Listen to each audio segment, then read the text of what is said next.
জীবনে মানিয়ে নিতে পারলে জীবনটা অনেক সুন্দর, কিন্তু এই মানিয়ে নেওয়ার শক্তিটা না সবার থাকে না। মানিয়ে নিতে গেলে অনেকটা ধৈর্যর প্রয়োজন, সেই ধৈর্য শক্তিটা সবার থাকে না। কেউ কেউ অল্পতেই খুব রেগে যায়, কেউ আবার অনেকটা ধৈর্য ধারণ করে। কিন্তু যদি তুমি ধৈর্যের সাথে সবাইকে মানিয়ে নিয়ে থাকতে পারো, তাহলে তোমার মতো সুখী কিন্তু কেউ না, তাই না? হাতের পাঁচটা আঙুল যেরকম এক না, সেরকম পাঁচটা মানুষও কিন্তু এক না। আমি সবাইকে সমানভাবে দেখতে, মানে সবার পছন্দ যদি এক হতো, তাহলে যে কোনো দোকানে কিন্তু একটাই জিনিস বিক্রি হতো, তাই না? কেন সবার পছন্দ এক, তাহলে একটাই বিক্রি করলে সবাই কিনে নেবে। কিন্তু না, সবার পছন্দ আলাদা, ওই জন্য সব মানে দোকানে কিন্তু অনেক রকমের জিনিস কিন্তু রাখে, সেরকম সব মানুষও এক না। তাই জন্য তোমাকে ধৈর্যের সাথে সবাইকে মানিয়ে নিয়ে কিন্তু একসাথে চলতে হবে, তাই না? আজকে সবার উদ্দেশ্যে কিছু কথা বলতে বাধ্য হলাম। কথাগুলো হচ্ছে, মানে আমি প্রতিনিয়ত বলছি যে ইউটিউব মানে আমার ভিডিওর কমেন্টের নিচে কিন্তু কেউ স্প্যাম কমেন্ট করবে না, যে এটা খুব ক্ষতি করে চ্যানেলের পক্ষে।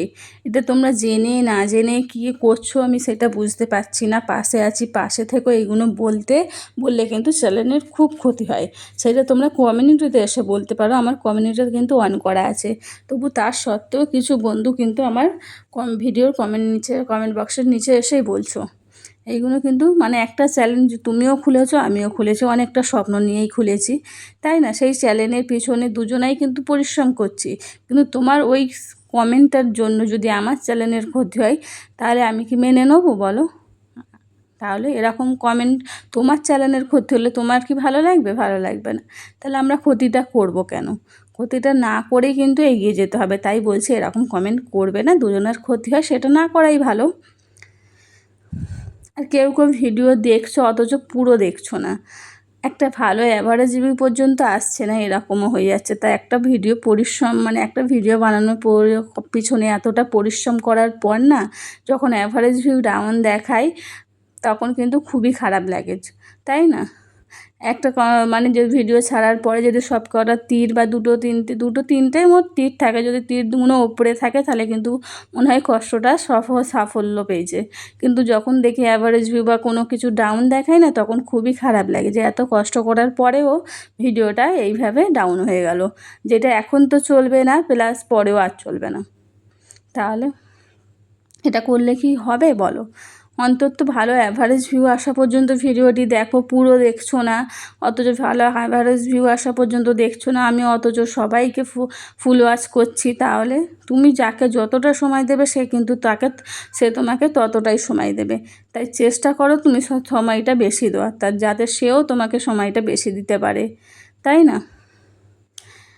তা ভিডিওতে একটু আসা যাক, অনেক গল্পই হয়ে গেল, বাকি গল্পটা নাই পরেই বলছি। তা হ্যালো এভরিওয়ান, আসসালামু আলাইকুম বন্ধুরা, দূরে এবং কাছে, দেশ বা দেশের বাইরে থেকে যে যেখান থেকে বসে আমার এই আজকের ভিডিওটি দেখছো, আশা করি আল্লাহ তাআলার রহমতে তোমরা সবাই সুস্থ আছো, ভালো আছো, নিরাপদে আছো। আলহামদুলিল্লাহ, আমরাও খুব ভালো আছি। একটা নতুন ব্লগে তোমাদের সবাইকে ওয়েলকাম জানিয়ে আজকের ভিডিওটি শুরু করছি। আশা করি ভিডিওটি বরাবরের মতো আজকেরও কিন্তু খুব খুব খুব ভালো লাগবে। তা ভিডিও শুরুতে লস্যি দিয়ে শুরু করেছি, যেটা আমার খুব ফেভারেট একটা জিনিস। লস্যিটা খেয়ে নিলাম দেখতেই পেলে, তারপরে না কাপড়গুলো গুছিয়ে নিয়েছিলাম, কাপড়গুলো গুছিয়ে নিলাম দেখতেই পেলে। আর লস্যিটা কিন্তু আমাদের বাড়িতে সবাই পছন্দ করে, তার দাদা হাট থেকে আসার সময় কিন্তু নিয়ে এসেছিলো সবার জন্য। তা আমি খাচ্ছিলাম, ভাবলাম একটু ভিডিও করে নিই। তারপরে কাপড়গুলো গুছিয়ে নিয়েছিলাম, গুছিয়ে নিয়ে এদিকে দেখতে পেলে চাল গুঁড়ো করে দিয়েছিল মা। আর তার চাল গুঁড়ো করার পরে আমি একটু ভেজে নিলাম, ভেজে নিয়ে যদি মানে চালটা একটু গুঁড়ো করে রোদে দিয়েছিল, মানে চালটা প্রথমে ভিজিয়ে তারপরে গুঁড়ো করেছে। গুঁড়ো করার পর বেশিক্ষণ ভেজালে কিন্তু হবে না, তাহলে চালটা খারাপ হয়ে যাবে।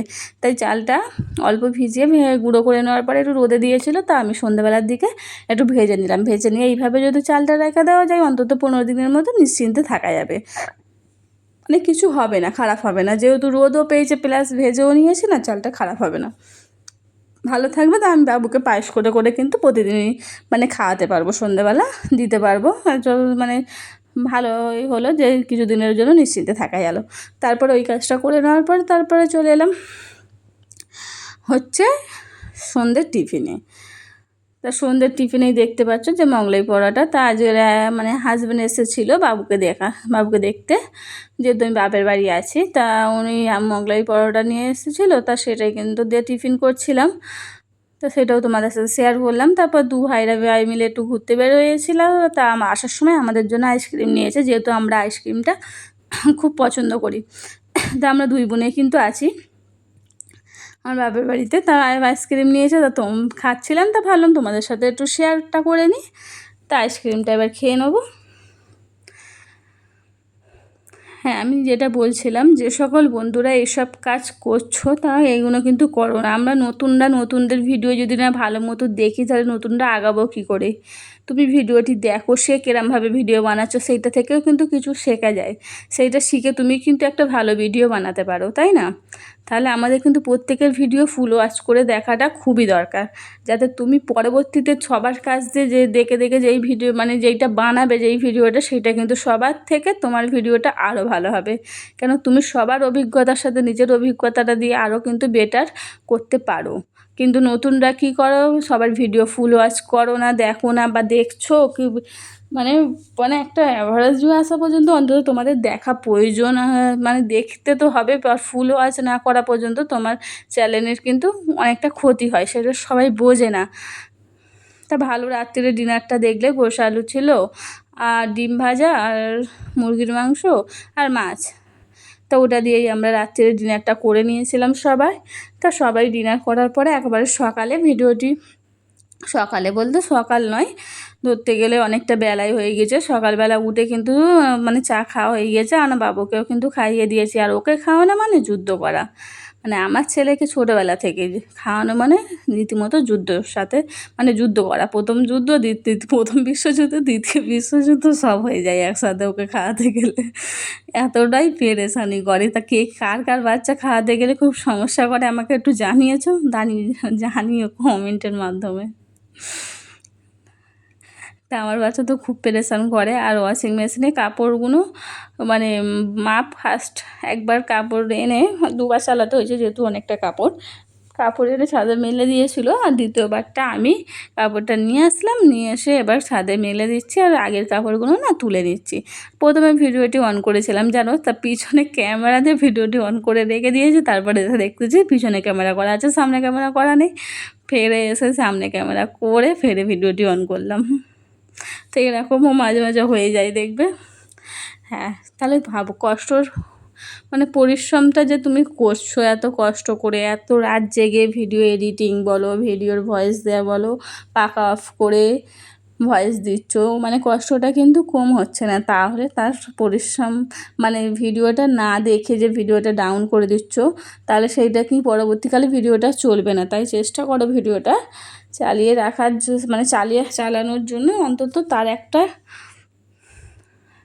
সুবিধা করে দিও। তাই এদিকে না এবার হচ্ছেটা কি, কাপড়গুলো তুলে নিয়ে চলে আসলাম। আর যে সকল বন্ধুরা আমার পরিবারে নতুন, আমাকে এখনও চ্যানেলটি সাবস্ক্রাইব করবেন, তার চ্যানেল সাবস্ক্রাইব করে আমার পাশে থেকো। আর পাশে থাকা অল বাটনটি অবশ্যই প্রেস করে দেবে, আর পরবর্তী ভিডিও ছাড়া মাত্র নোটিফিকেশান সবার আগে তোমার কাছে পৌঁছে যায়। অবশ্যই কিন্তু ভিডিওতে